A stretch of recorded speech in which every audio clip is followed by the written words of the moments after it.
વિદ્યા સહાયક ઉમેદવારોએ હંગામો મચાવ્યો।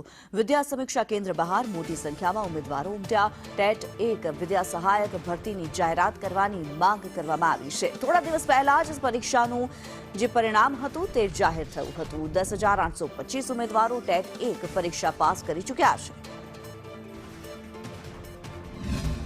ટેટ 1 ની ભરતી જે છે એ વર્તમાનપત્રની અંદર ઝડપથી પ્રસિદ્ધ કરવામાં આવે, ત્યારબાદ કેલેન્ડર મુજબ ભરતી કરવામાં આવે। અને ત્રીજા નંબરનો મુદ્દો છે કે વય મર્યાદાના જે અંતિમ પડાવની અંદર જે ઉમેદવારો ઉપસ્થિત છે એ ઉમેદવારોની લાગણી અને માગણી સમજી અને ઝડપથી ભરતી કરવામાં આવે।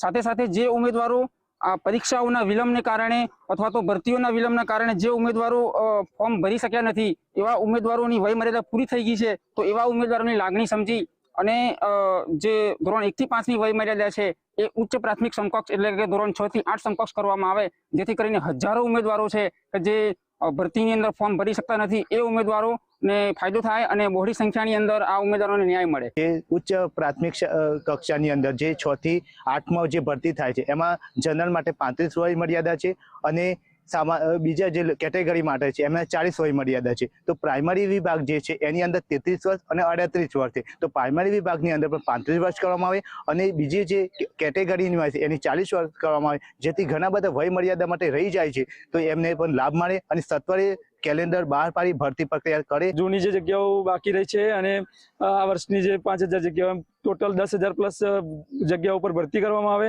અને જો આમ નહીં થાય તો જેટલા ઘણા બધા ઉમેદવારો એવા છે કે જેની વય મર્યાદા હાલ પૂરી થવામાં આવી છે।